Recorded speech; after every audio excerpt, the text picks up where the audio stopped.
A palavra de Deus foi o guia moral e espiritual do mundo ocidental há muitos milênios. Porém, a mensagem divina chegou a nós através de intermediários. Meu professor de teologia nos dizia: tradutore, traditore, tradutor, traidor. Se o tradutor não concorda com o autor, muda o autor. E como lemos o texto do tradutor, acreditamos que o autor escreveu aquilo. Quem foram os escolhidos para trazer os ensinamentos de Deus a todos nós? Foi Moisés realmente encarregado de levar seu povo através do deserto por uma mensagem divina? Os 10 mandamentos que conhecemos hoje são os que Deus deu a Moisés? Ou existiram outros que foram escondidos? Quando Deus fala da lei a Moisés, ele o manda ler 10 mandamentos. Porém, temos mais de 600 mandamentos que são entregues ao povo. Quem são as pessoas que dizem ser os atuais mensageiros de Deus? Deus deve poder falar através de algumas pessoas hoje. De certa forma, eles são como os anjos, eles são mensageiros de Deus. Pode a igreja assassinar a quem entregou uma mensagem diferente daquela que sua instituição pretendia? Chegaram novos mensageiros de Deus à América Latina que a igreja não reconhece? Um santo pagão é um termo com o qual se quer apelidar a pessoas que já morreram e que o povo ou determinado grupo o considera santo. Segundo a Bíblia, a palavra de Deus chega até nós através de seus vários mensageiros. Mas desde profetas bíblicos até sacerdotes medievais e delinquentes convertidos em santos pelo povo, todos têm sua mensagem e discordam entre si. Alguém diz a verdade e alguém mente? Qual é a verdadeira mensagem que Deus quis transmitir? Mensageiros de Deus. Verdadeiros profetas ou farsantes profissionais? Cairo, Egito. É hoje uma populosa metrópole com mais de 8 milhões de habitantes. As margens do rio Nilo foram durante milênios o epicentro político da região. Para a tradição judaico-cristã, foi nessa região onde Deus começou a deixar seu rastro mais profundo na civilização. O povo judeu vivia sob o domínio cruel do faraó do Egito. Mas um dia nasceu o homem que daria início à insurreição. E o rei do Egito falou às parteiras das hebreias, das quais uma delas era Sifrá e a outra Puá, e disse: quando ajudardes a dar à luz as hebreias e as virdes sobre os assentos, se for filho, matai-o, mas se for filha, deixe-a viva. No lar de Moisés, a mãe ficou grávida, teve seu filho e o escondeu durante 3 meses, por temor que o ferissem ou que o faraó o matasse. O colocou em uma arca com betume e o deixou no rio Nilo, em um lugar de juncos, para que não houvesse perigo de que se afogasse. E o menino foi descoberto pela filha do faraó. Ela o pegou e viu que era um menino hebreu desde o primeiro momento. Ela viu que era um menino hebreu e naquele momento se encontrava ali a irmã de Moisés. Ela disse à filha do faraó que conseguiria uma ama de leite, e a ama de leite que ela conseguiu era a mãe de Moisés.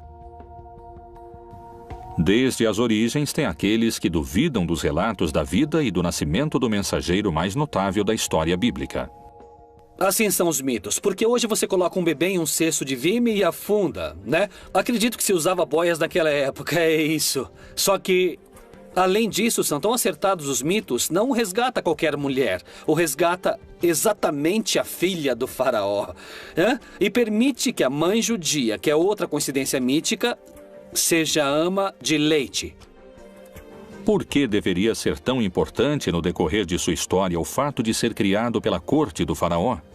Alguém que vai libertar e que vai liderar uma rebelião contra o poder não pode ser educado nem criado com mente de escravo. Muitas vezes o líder não deve ter os medos nem as ataduras dos oprimidos.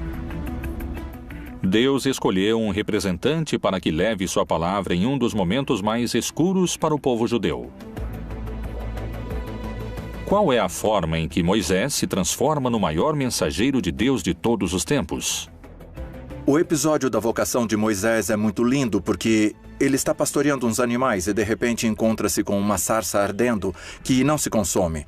Então a curiosidade faz com que ele se aproxime e escute a voz de Deus que diz: tira as sandálias porque esse é um lugar sagrado. Então aproxima-se e é assim como recebe o chamado. Esse receber o chamado corresponde também à manifestação do nome de Deus, porque é ali onde Deus, por pedido do mesmo Moisés, lhe dá seu nome. E o que devo dizer? Quem me manda fazer tudo isso? Diz que quem manda é aquele que é. Eu sou o que sou, daí vem o nome Javé.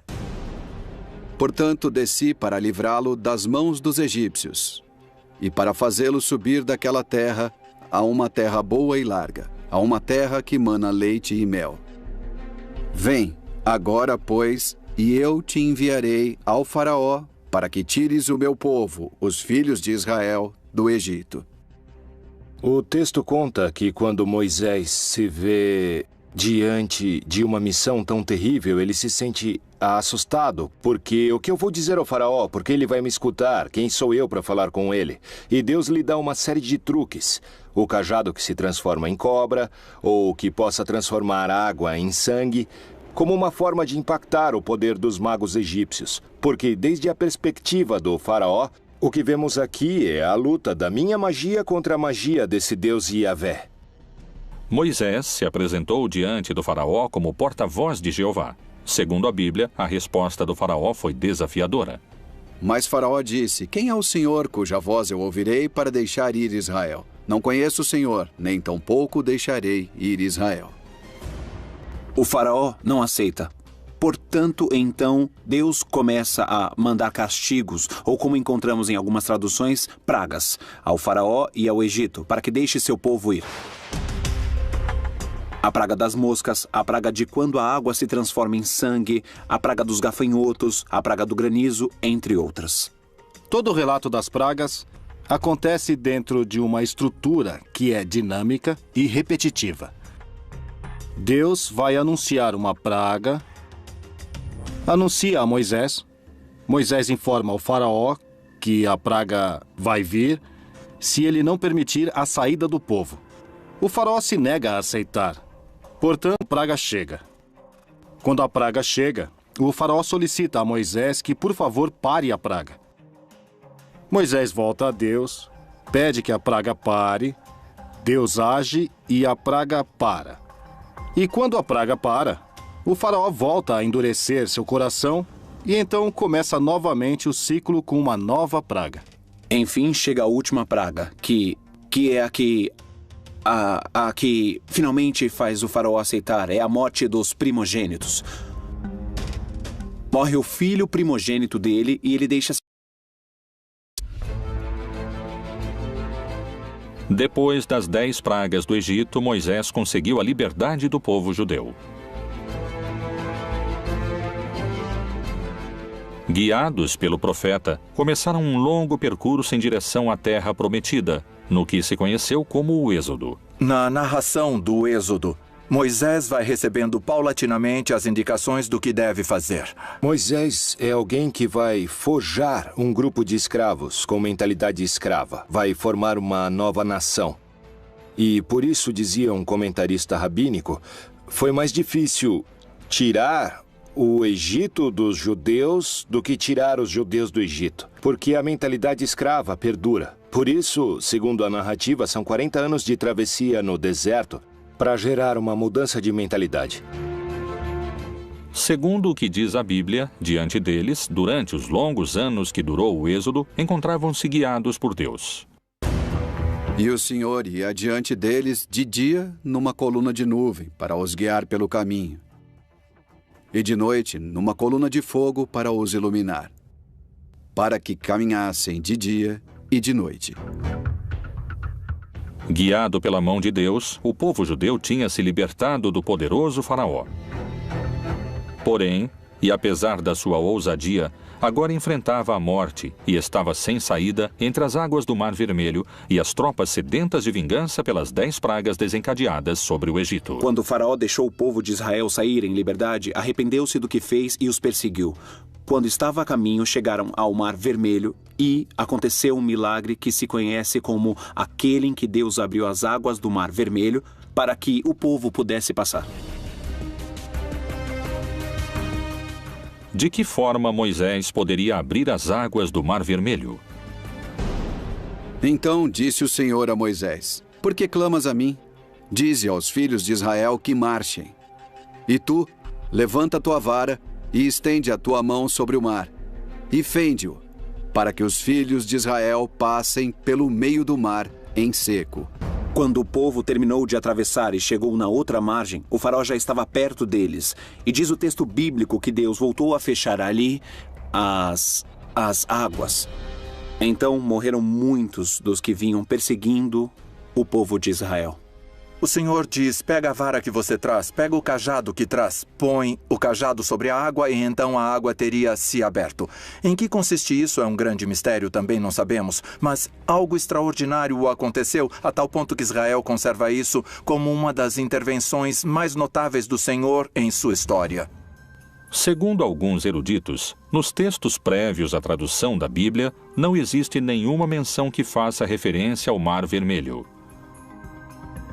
No lugar dele, menciona-se o Yam Suf. O Yam Suf não é o Mar Vermelho, porque o Mar Vermelho, se nos localizamos na geografia, no mapa da região, é um mar muito profundo e não estava nesse caminho onde moravam os filhos de Israel. O que se chama de mar de Yam Suf na Bíblia é um mar de junco. Não é um mar, é um lago salitre pelo seu contato com o mar que está situado na zona onde eles estão. É muito mais coerente, mais lógico em todos os pontos de vista. Então, sempre que eu falo do Mar Vermelho, eu falo do Mar das Canas ou do Mar de Junco. Moisés atravessa com seu povo as águas, e assim é que contam os textos sagrados. Porém, estudos científicos recentemente realizados colocam em dúvida o milagre divino. O mais provável é que estivesse vinculado a um canal muito importante e pode ter sido favorecido por algum regime de ventos relativamente importante. Na Bíblia, há uma passagem do Êxodo que serviu como guia para este estudo científico. E então Moisés estendeu a sua mão sobre o mar, e o Senhor fez retirar o mar por um forte vento oriental toda aquela noite. E o mar tornou-se em seco, e as águas foram partidas.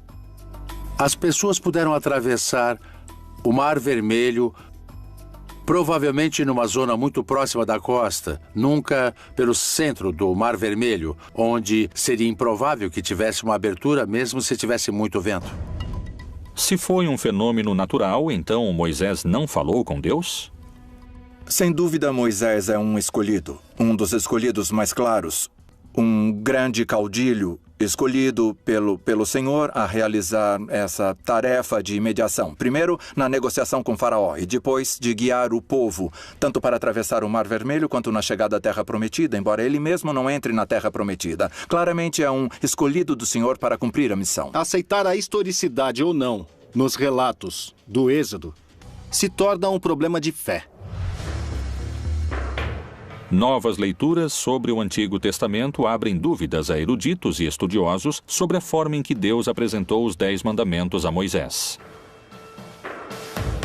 Foi realmente Deus quem os ditou a Moisés? Ou são uma construção das autoridades judias da época? Existiram mais mandamentos secretos que quiseram ocultar? São reais os 10 mandamentos? Ou, como alguns afirmam, podem ser as 10 maiores mentiras da história?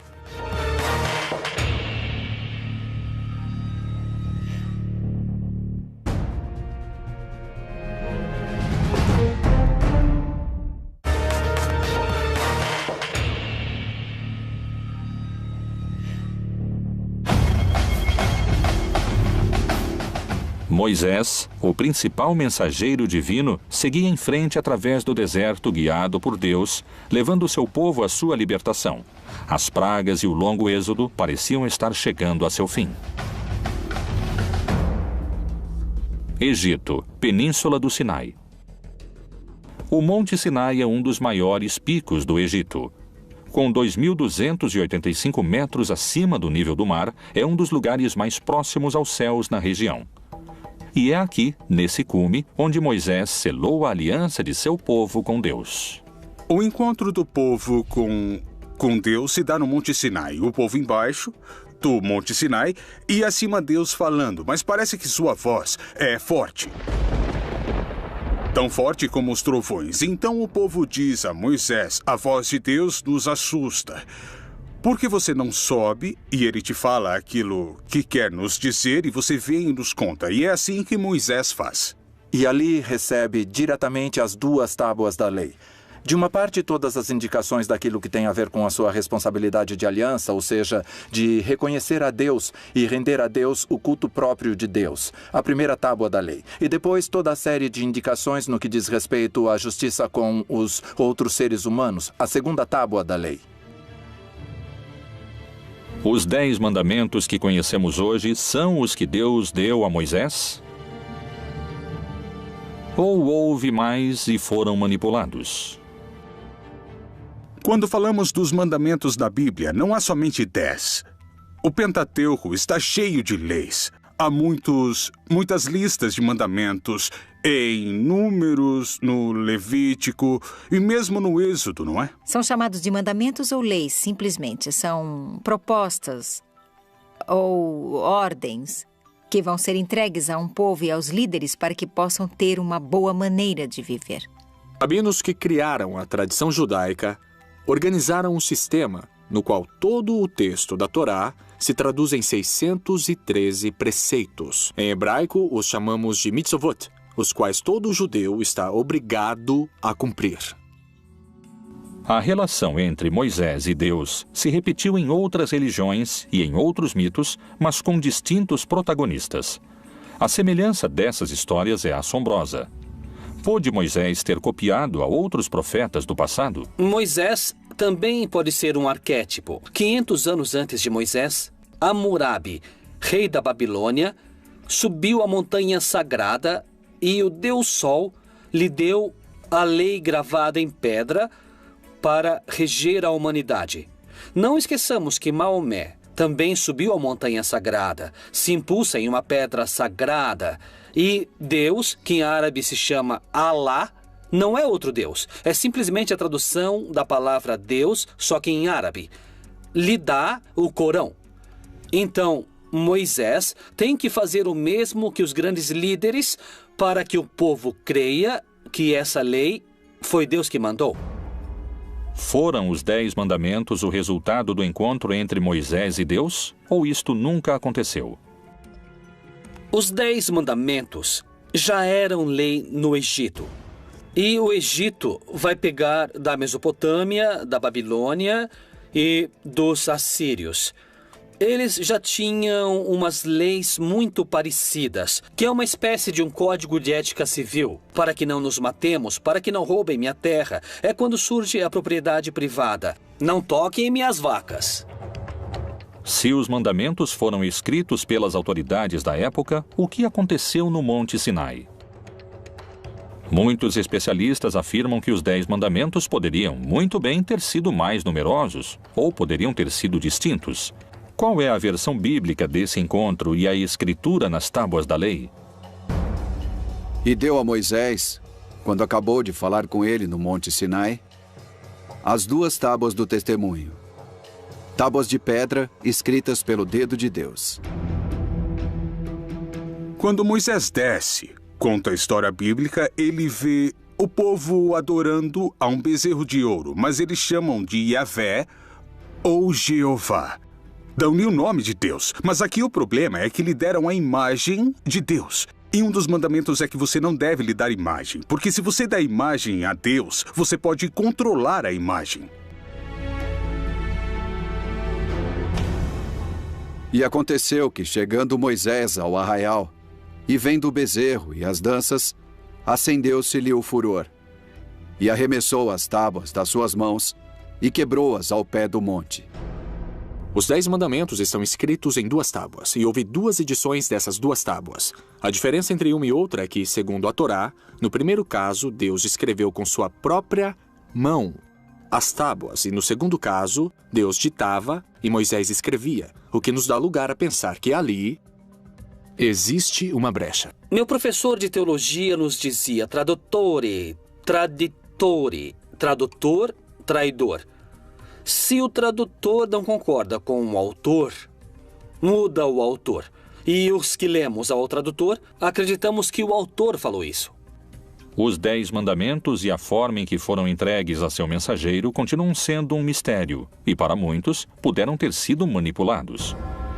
Disse mais o Senhor a Moisés: escreve estas palavras, porque conforme ao teor destas palavras, tenho feito aliança contigo e com Israel. Pôde ter Moisés manipulado os textos ou foi uma mensagem de Deus? Todas as tradições religiosas pressupõem que os profetas e aqueles que transmitiram essas mensagens e esses textos agiam com credibilidade e com paixão em busca da verdade. Então, com essa suposição, você diria, bom, seria muito estranho se alguém se atrever a adicionar ou tirar algo da mensagem divina. Foram os textos canônicos que envolveram a Moisés os únicos que relatam o que Deus quis transmitir sobre os mandamentos que hoje conhecemos? Ou houve outros que oferecem uma versão distinta? No começo do século II e até o século V, se escreveram distintos evangelhos. Ou seja, já não pertencem à época dos apóstolos, nem dos discípulos dos apóstolos. Existem livros apócrifos tanto no Novo Testamento como no Antigo Testamento. Dentro dos apócrifos do Antigo Testamento, encontramos uma comunidade chamada Essênios, que era uma seita judaica que vão produzir uma série de textos. E um desses textos nos fala sobre uma das tábuas e das 2 tábuas, dos 2 momentos em que fazem as tábuas. E vai se propor que a razão pela qual mudam as tábuas é para endurecer todas as regras ali previstas, todas as normas previstas. A novidade dos grupos dos essênios é que haveria mandamentos novos. Por exemplo, o de se purificar em água 2 ou 3 vezes ao dia, o de se vestir de branco, o de preferir uma comida um pouco mais vegetariana e frugal que o resto dos judeus, e a preferência por se abster das relações sexuais.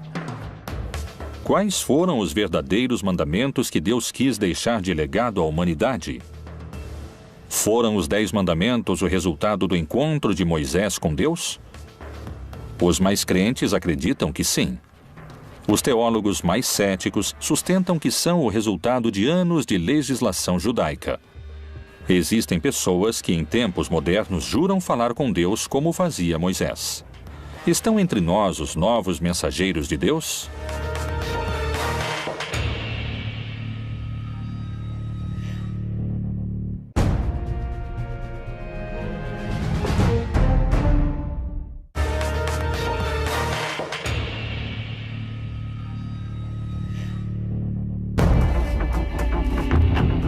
O encontro de Deus com Moisés, onde ele recebe os 10 mandamentos, continua sendo motivo de debate. Durante muitos anos, a Igreja tem tido distintos profetas que levaram a palavra bíblica. E muitos acreditam que as mensagens de Deus seguem, não se calaram, especialmente na América Latina. Em Centeno, Santa Fé, na República Argentina, está localizado o Santuário de Maria Rosa Mística. Um lugar onde uma mulher, Maria José Reynoso, diz se encontrar com a Virgem Maria. Em 1999, apareceu para mim a mãe. É assim que eu chamo a Virgem. Eu a chamo de mãe. Eu estava rezando. Ela apareceu no corredor e me assustou, mas era algo tão divino, algo tão grande. Eu pensei que seria só daquela vez e nunca mais. Porém, não foi assim. Parece que eu devia me preparar. E foi assim, porque em 6 de abril de 2010, eu estava rezando. E ao pé da cama, ela apareceu para mim, com seus braços estendidos. E eu digo que ela jogava purpurina e o padre Benjamin me disse que não, que são bênçãos que ela derramava. Quais foram as mensagens que Maria José assegura ter recebido diretamente da Virgem? Ela me pede que vá buscar uma imagem na paróquia. Eu comento isso com o padre Benjamin Ele vai à busca e me diz: é essa? Sim, eu digo.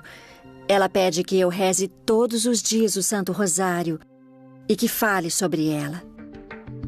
Cada final de semana, aproximadamente 4.000 pessoas se reúnem e peregrinam para receber o que dizem que é a mensagem da Virgem através de Maria José. Maria José chega a muitos fiéis e por distintas vias. Há muita gente que a conhece e não foi na missão. Estando no meio dos peregrinos, Maria José parece demonstrar um poder sobrenatural quando toca na cabeça das pessoas. Tem a capacidade de desfalecer a quem participa da procissão. O que é que experimentam seus seguidores que asseguram não serem os mesmos depois da imposição das mãos? Senti uma paz, um descanso. Sai toda essa angústia que você tem dentro. Alguma coisa muito especial e sempre vou continuar seguindo ela, porque é uma experiência muito bonita que enche de paz e nada mais, meu amigo. O ano passado, a minha irmã ficou doente e me pediu um favor que a acompanhasse para ver a Maria José. Eu disse que não queria, porque não acreditava em Deus, porque não acreditava na Virgem, não acreditava em ninguém. Fiquei na fila para minha irmã. E a primeira que caiu fui eu. São realmente milagres? Ou estamos diante de uma sugestão coletiva? Acredito que todos os grupos religiosos e místicos que desenvolveram distintas práticas espirituais ao longo da história incorreram em práticas deliberadamente que favorecem a formação dos estados de consciência pouco habituais ou também pouco raros.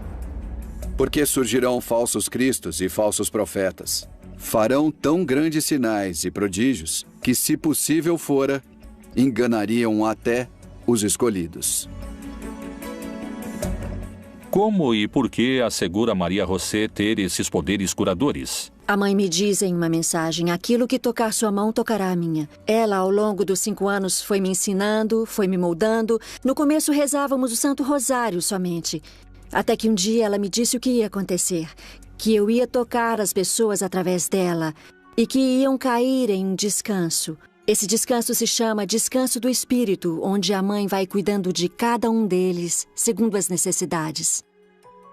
Segundo o que contam no hermético círculo que rodeia a Maria José Reynoso, as mensagens da Virgem continuaram chegando. A mãe aparece segundo as necessidades. Eu posso estar sozinha, posso estar em uma reunião... Posso estar, inclusive, nos lugares mais insólitos. Quando ela precisa, ela aparece. Às vezes ela não aparece, eu não posso vê-la. Mas sim, eu a escuto. É assim que é a nossa mãezinha do céu. As mensagens que transmite Maria José são a palavra de Deus através da Virgem? Ou são a voz de alguém que se alucina para fazer contato divino? O que acontece com os outros mensageiros latino-americanos? Colômbia, Bogotá. Maria Francia, uma humilde mulher do departamento de Caldas, assegura ser a escolhida para transmitir as mensagens e a missão que Deus lhe encomenda. A primeira mensagem do céu que recebi foi através da minha irmã que faleceu há 33 anos. Foi ela quem me disse que em breve o céu me daria uma missão e me daria liberdade para decidir se aceitava ou não. Se eu decidir aceitar a missão, o prêmio que me esperava era este. Então ela segura minha mão e me leva por todo o céu umas 4 ou 5 horas. E eu queria ficar ali, porque era uma mulher muito doente. Muito, muito doente. Eu disse à minha irmã que queria ficar no céu, que queria ficar ali junto com ela. Ela me disse que não. Vai, volta, que logo mais você conhecerá a missão da qual o céu vai te incumbir. Pôde realmente Deus manifestar suas mensagens através dos mortos? Se for o caso, quais puderam ter sido? Assim me deram a missão. Acredito que do céu, do Pai Deus, depois de receber mensagens, inicialmente da Virgem, depois do Nosso Senhor, depois uma mensagem de São João Paulo II, e Jesus me disse que cobrará cada uma das palavras que eu transmitir à humanidade de acordo com cada uma das frases que ele pronunciou.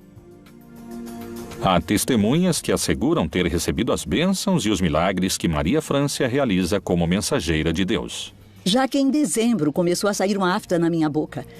Eu fui ao médico e ele me encaminhou ao especialista. 8 dias depois voltei para buscar meus exames e acabou sendo câncer. E então chovia e eu fiquei ali parada na grade e passaram pela minha cabeça tantas coisas. Então olhei para aquela poça e ali havia uma luzinha que brilhava naquela poça d'água. Me ajoelhei e eu a peguei. Imaginem que naquela poça d'água eu vi a Virgenzinha. Era a Virgem de La Milagrosa, a Virgem que adoram aqui. A Maria Fernanda e o William são intermediários de Deus. E eu acredito firmemente que, através deles, Deus e a Virgem se comunicam com nós, nos dão suas mensagens e nos deixam conhecer muito do caminho e da vida deles. E assim eu continuei vindo. Então aconteceu que, 3 meses depois dela ter colocado as mãos em mim, me disseram que eu estava curada. Eu já não tinha mais nada. Graças a Deus e à Santíssima Virgem, me curei. A Bíblia parece contemplar a possibilidade dos mensageiros. E o Senhor, Deus de seus pais, falou-lhes constantemente por intermédio dos mensageiros, porque se compadeceu do seu povo e da sua habitação. De que maneira podemos saber se são realmente mensageiros de Deus? Como se manifesta a Igreja Católica nesses casos? A Igreja avalia essas mensagens, avalia a pessoa para ver se ela está lúcida e, se for esse o caso, nós também avaliamos a mensagem. É uma mensagem consistente com os evangelhos? As revelações privadas, incluindo tudo o que revelaram através da Virgem Maria e de suas aparições, são, de certa forma, opcionais. São boas para acreditar, mas não somos obrigados a acreditar nessas coisas. Para a igreja que acredita e é possível uma aparição, também manifesta prudência. E não é que a Virgem ou os santos estão aparecendo a todo segundo e a todo instante, e em qualquer lugar. E não dar tanto crédito a essas supostas aparições. Amados, não creiais a todo o espírito, mas provai se os espíritos são de Deus, porque já muitos falsos profetas se têm levantado no mundo. Não existe a possibilidade de que Deus precise de um mensageiro para ficar revelando realidades cotidianas e repetitivas. Acima de tudo, se Deus pretende uma mensagem específica a uma comunidade, não necessariamente vai querer uma pessoa exclusiva utilizada para esse tipo de manifestações. Lamentavelmente, eu não sou apoiada pela igreja. E no começo eu sofri muito, mas, bom, eu fui assumindo. Eu quero ser defendida por meus pais celestiais. É o que mais me importa nesse momento.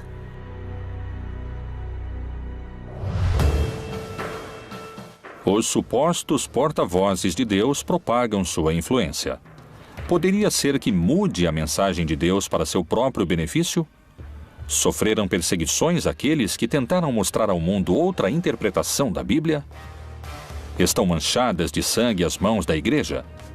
Existiriam crimes que querem esconder?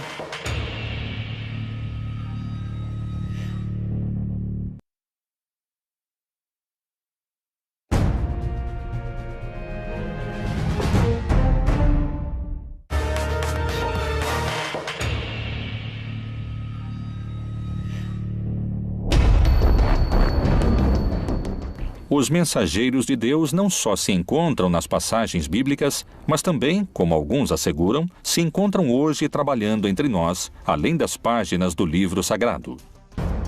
As traduções da Bíblia foram numerosas.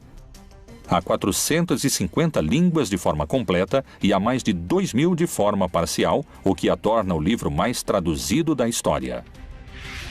Cada nova tradução leva a mensagem de Deus a milhões de pessoas. Mas tentar divulgar a palavra divina poderia ser muito perigoso. Quem foi William Tyndale e qual foi seu trágico desenlace depois de ter traduzido a palavra de Deus? Um personagem-chave importante nesses episódios foi William Tyndale. William foi um estudante do grego e do latim e tinha destaque. Se caracterizou por querer traduzir o texto grego que traduziu Erasmo de Roterdão ao inglês do povo comum da Inglaterra. Porém, muitos não permitiam que fosse traduzido o texto à língua comum do povo. E isso não só aconteceu na Inglaterra, mas também na Alemanha, na Suíça e nos Países Baixos. Tyndale foi caçado pela igreja, porque a igreja acreditava que o povo não deveria contar com a Bíblia no seu próprio idioma, nem o Pai Nosso podia ser repetido em inglês, tudo tinha que ser em latim. Pela ideia de que as pessoas poderiam distorcer a Bíblia porque não iam poder entendê-la. Tyndale publicou o Novo Testamento em inglês, fora da Inglaterra, porém foi traído por um amigo e a Inquisição o levou de volta à Inglaterra, onde morreu queimado vivo na fogueira. Por ter traduzido sem o consentimento da igreja o que ele considerava ser o pão espiritual do qual as pessoas estavam precisando. E viu alguns tronos, e foi entregue o poder de julgar aos que neles se assentaram. E vi as almas dos que foram degolados por causa do testemunho de Jesus e da palavra de Deus. A partir das traduções de Tyndale, a mensagem de Deus podia chegar a quem nunca tinha chegado antes. E isso, aos olhos de muitos, podia ser perigoso. A Igreja Católica continuou condenando a tradução da Bíblia, sobretudo porque o povo católico é muito ignorante da Bíblia, portanto, incapaz de questionar os textos bíblicos, que na prática estavam todos proibidos. Segundo eruditos e teólogos, a tradução de Tyndale era perigosa porque, ao aproximar a mensagem de Deus ao povo, o sacerdote não seria mais o intermediário entre os devotos e Jeová. Os príncipes, os governantes tinham muito medo que o povo, ao ter acesso às escrituras, o Papa e os líderes religiosos, a igreja institucional pudesse perder o poder. As pessoas comuns não deveriam ler a Bíblia porque iriam interpretá-la errado. O que, na verdade, ia acontecer é que as pessoas não iriam precisar do clero como intermediário. A ideia protestante era que o povo diretamente tinha que ter a Bíblia no seu idioma e que cada crente tinha que interpretá-la. Então, realmente não tinha problema. William é aprisionado, depois assassinado e, por fim, morre na forca, mas também é queimado. A razão? Por traduzir o texto do grego ao inglês comum do povo.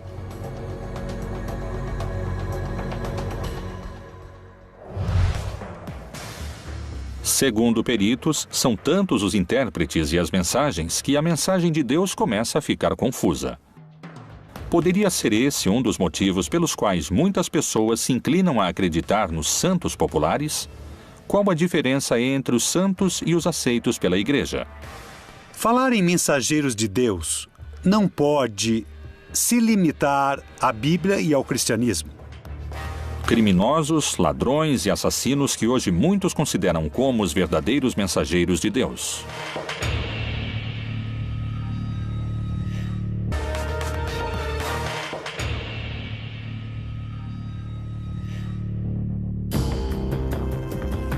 Os mensageiros de Deus ao longo da história tiveram distintos protagonistas e diferentes desfechos.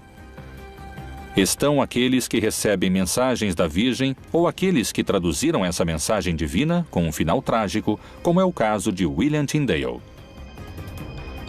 Na liturgia católica, os crentes pedem milagres a Deus através dos santos.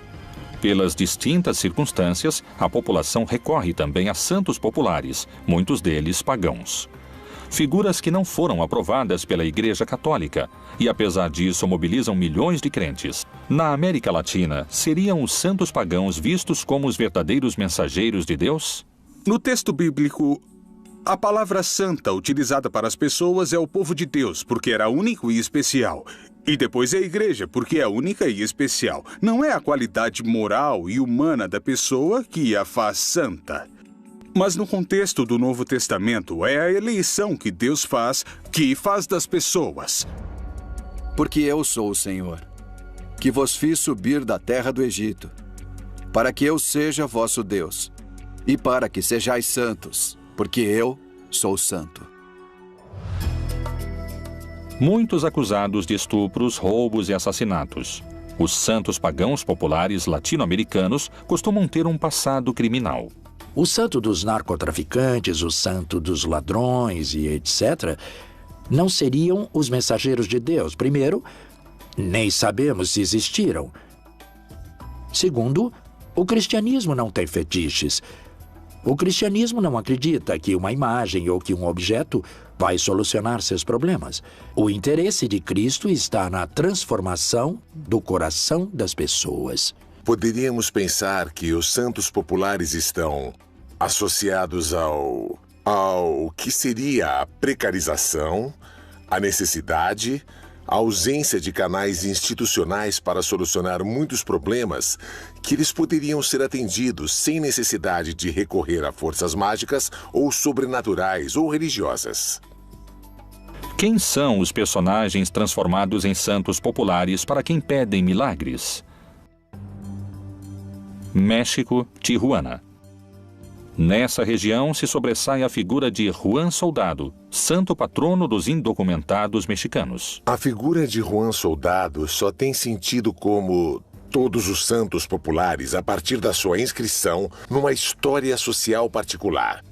E nesse caso, a história social é o fim da chamada Lei Seca, a Lei Volstead, do fim da proibição da bebida alcoólica. Isso gera um movimento, as pessoas se confrontam, tem mortos, se fecha a fronteira internacional, se declara o Dia Sangrento de Tijuana. Nesse movimento exato se dá o assassinato da menina Olga Camacho. As pessoas vão tentar linchar o suposto responsável, Juan Castillo Morales, que foi acusado e, em uma situação sumamente irregular, se faz justiça. E assim, diante dos olhos de todos, ele é abatido e morre. Imediatamente depois, começam a aparecer testemunhos onde, supostamente, Juan Castillo Morales aparece com sua alma clamando sua própria inocência.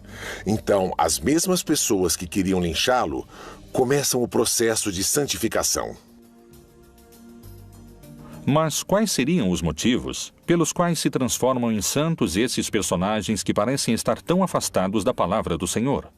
Na Bíblia não há nenhuma figura santa, não há nenhuma figura perfeita. Além disso, o livro de Eclesiastes, Planteia, diz uma frase que não há pessoa justa que não peque.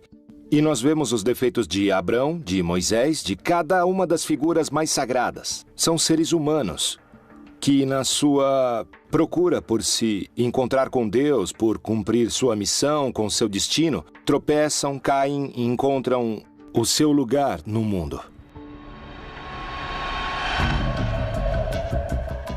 Outro dos santos pagãos mais populares é conhecido como Santa Muerte. A origem dessa crença data da época pré-hispânica e está relacionada com os deuses astecas e maias. Por que aquelas pessoas que vivem vidas marcadas pela violência veneram a esse santo pagão?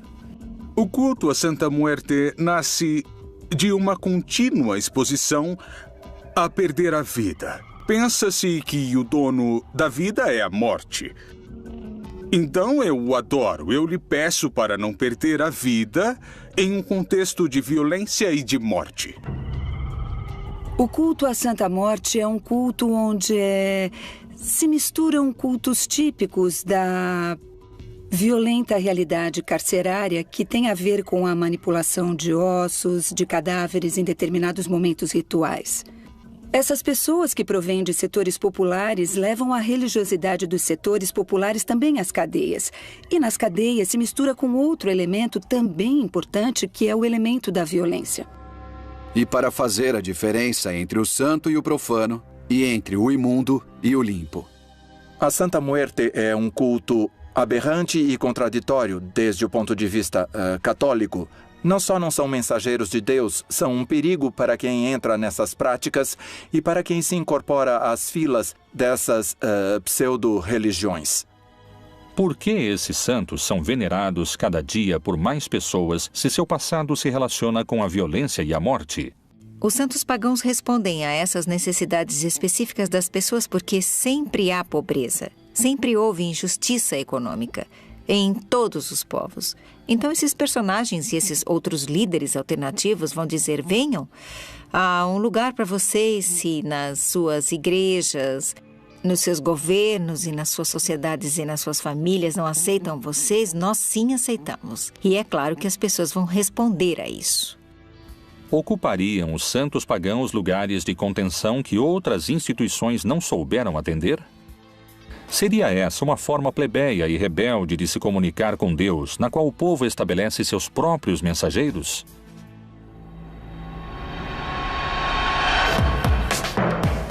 Desde o início da religião, os mensageiros de Deus ocuparam um lugar central no cristianismo.